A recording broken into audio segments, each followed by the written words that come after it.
The automobile industry is undergoing one of the biggest transformation in decades. Electronic vehicles, lightweight components, vehicle electronics, and premium safety systems are changing the way vehicles are manufactured. And in this transition, some auto component companies are quietly building capabilities that could define their next decade of growth. I'm going to explain one such company which can be under monitoring. Traditionally known as a leading manufacturer of aluminium die casting, suspension components, braking system, and transmission parts company, this company is now moving beyond conventional auto components. The company is expanding into EV battery packs, battery management systems, electronic components, premium motorcycle technologies, and global OEM supplies. The interesting part is that many of these new businesses are still in the early ramp up stage.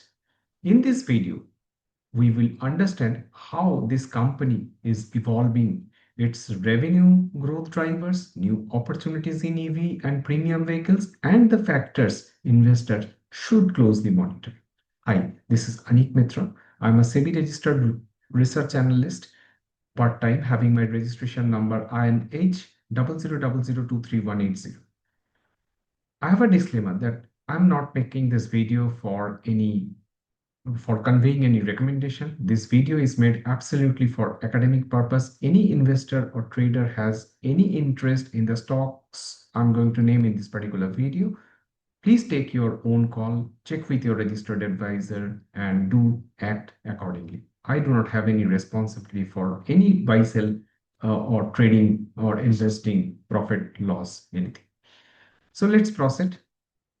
The name of the company everyone is eager to know, that is Endurance Technology Limited. Endurance is historically a strong mechanical auto component company. The company is now increasing its presence in high value areas. Increase content per vehicle, improve technology capability, and building long-term relationship with global OEMs is basically drawing our attention in this particular company. The company is achieving this through advanced aluminum casting, EV component, electronics, premium braking and suspension systems, and global customer expansion. Now I'm going to tell you about the structure of the company, what the company actually does, and what sort of revenue contribution from the various segments, various verticals, and various geographies. Now, Endurance Technology, uh, if we consider the major verticals of the company, then die casting is the largest one, contributed around 47% in FY26, followed by suspension, which contributed around 25% in FY26. Then comes disc brake, that also contributed around 11.5%. Alloy wheels, which contributed around 7%, and aftermarket uh, contribution was 4.6%, and transmission contributed around 3.4%. If we consider vehicles, revenue per vehicle, then motorcycle is the largest contributor with 52% revenue share. Scooter contributed 8.6%. So more than 60%, close to 61% revenue contribution are from two-wheelers. Three-wheelers contributed 8%, four-wheelers contributed 29% to the top line of the company. In FY26, I'm referring to. And as far as geography is concerned, India is the biggest market, contributed 72%, 71.6%, and Europe contributed 27%. When Maxwell, its subsidiary, which I shall be discussing in a while, that contributed around 0.6%. And among OEMs, Bajaj Auto contributed a big 35% to the top line. Bajaj Auto always remained one of the major contributor to the company. Honda Motorcycle and scooters contributed 8.5%. Volkswagen, Audi, Porsche together contributed 7.8%. Mercedes contributed 7.4%. Royal Enfield contributed 6%. Stellantis contributed 5.2%. India, Yamaha contributed 3%. TVS Motor 2.7%. Hyundai Kia 1.4%. And Tata Motors contributed 1.3%. In FY26, Maxwell won uh, a contract of 56 crore order, which was related to DC-DC converter order from ultraviolet. Okay, okay. The company is getting ample traction from the overall performance of the automobiles in India. Indian automobiles are continuously posting handsome sales volume. All of the companies are posting very good sales volume, and all the segments including two-wheelers, four-wheelers, and commercial vehicle segments are showing strong traction in the market, which is obviously uh, tailwind for company auto component companies like uh, endurance technology. And also another one point to note, that is electric vehicles penetration is currently 6%, which is supposed to grow. Means industry estimates are saying it is supposed to grow uh, to 15-16% by FY30. So this is very significant and going to play a very strong opportunity, going to provide a big opportunity for companies who are focusing the EV expansion. Around 2 to 3 electric, 2 out of 3 vehicles are either EV or hybrid in Europe. Uh, However, this operation is challenged by high energy cost, policy uncertainty, and Chinese OEM presence. And this company, please note, this company's revenue contribution in Europe is around 27%. Now, companies looking at the opportunity size, companies expanding some of its capacity. One capacity is ABS, that is, I said this braking system contributed around 11.5%. Special disc brake contributed 11.5%. Now, what the company is doing, that is, company is expanding its anti-lock braking system facility, which is currently 6.4 lakh, increasing it, means adding another 12 lakhs to it. Uh, and this commercialization is expected by September 26. Now, three-wheeler brake assemblies, where the capacity is 0.6 million, company is simply doubling its capacity by adding another 0.6 million. And this commercialization is expected in this fiscal FY27. Endurance technology could benefit if future regulation encourage or require hydraulic combined braking system instead of ABS. If the market moves towards hydraulic combined braking system adoption, then endurance may see a larger opportunity because CBS system require more hydraulic braking components like master cylinders, calipers, brake discs. If regulation shift from mandating only ABS to allow or promote hydraulic CBS, more vehicles may adopt that hydraulic braking system because that is cheaper. Vehicle manufacturers actively lobbying to allow this CBS, hydraulic CBS, as a cheaper yet safer alternative to older drum systems.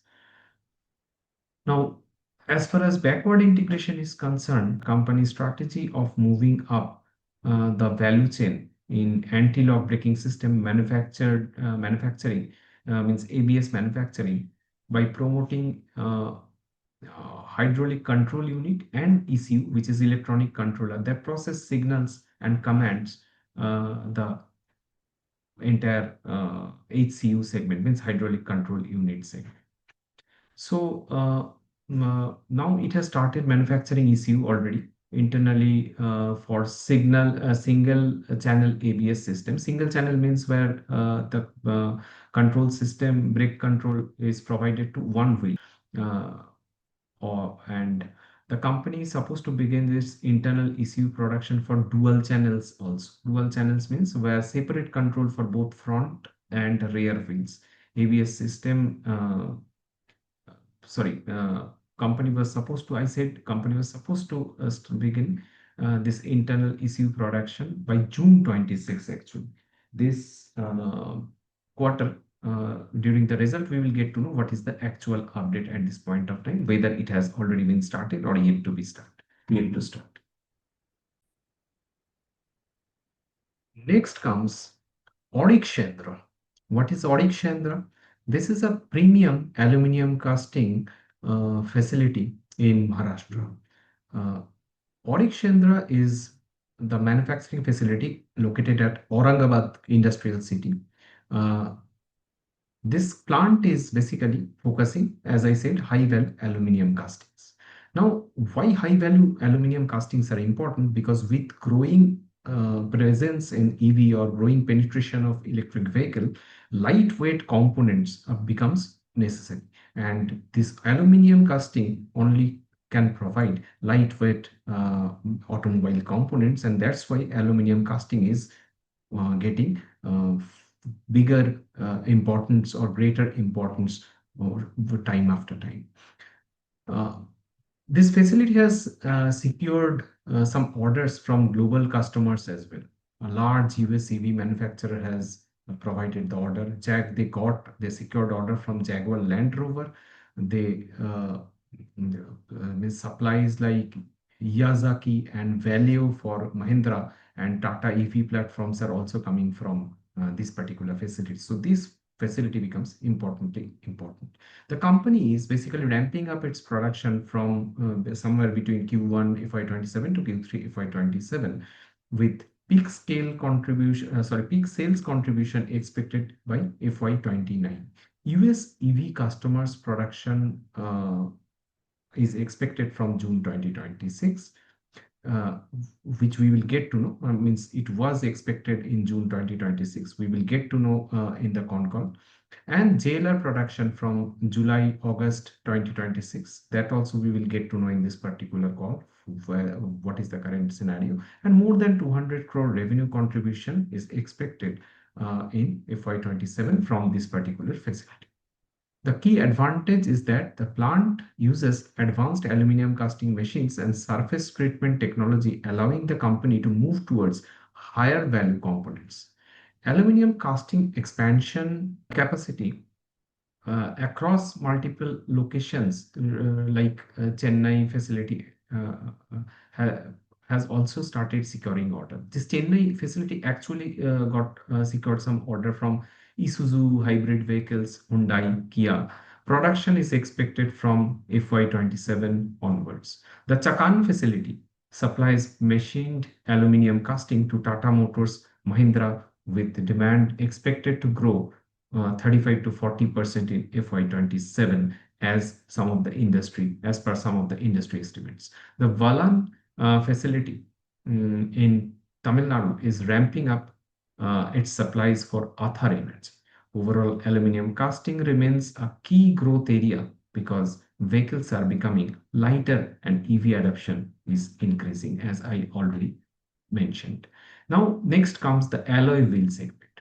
This alloy wheel capacity is basically scaling up. This company is scaling up, and they are drawing more customer attention here. The new Auric Bidkin wheel plant has completed customer validation and achieved a milestone of 1 lakh wheel sales in January 2026. The company has expanded its customer base beyond existing customers like Bajaj, Royal Enfield, TVS, Yamaha.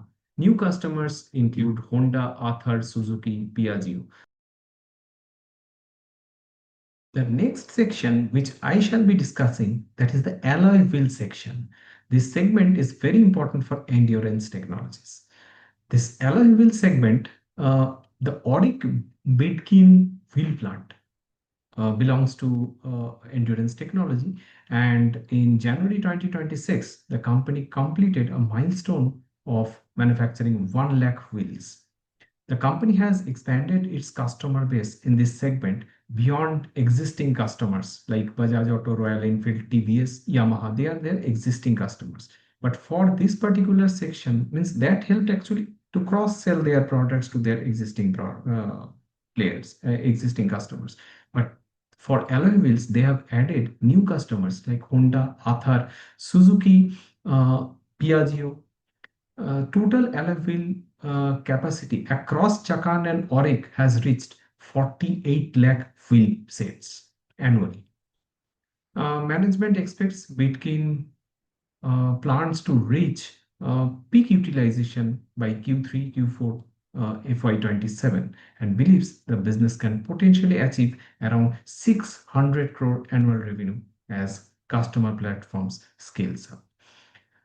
Next section is EV battery pack, which is basically the contribution of Maxwell. The biggest strategic shift is towards EV electronics that all we know. Endurance has entered the EV battery pack business through its Pune facility. The battery pack plant has completed regulatory testing. Production is expected means production was supposed to begin in May 2026, which we will get to know in the latest means upcoming call. Company's currently company has around 300 crore annual revenue potential from that particular Pune plant and possible expansion towards 600 crore depending on customers' demand. Maxwell's EV electronics opportunity is very significant. The business focuses on battery management system, DC-DC converter, telematics, and EV electronics. FY26 revenue increased to 162 crore from 70 crore in the previous year. And we have already discussed the 56 crore of order book of Maxwell in FY26. The company supplied around 3.5 lakh BMS, means battery management system units during this quarter. So the company has secured 56 crore new orders during FY26, which already I mentioned and reiterated.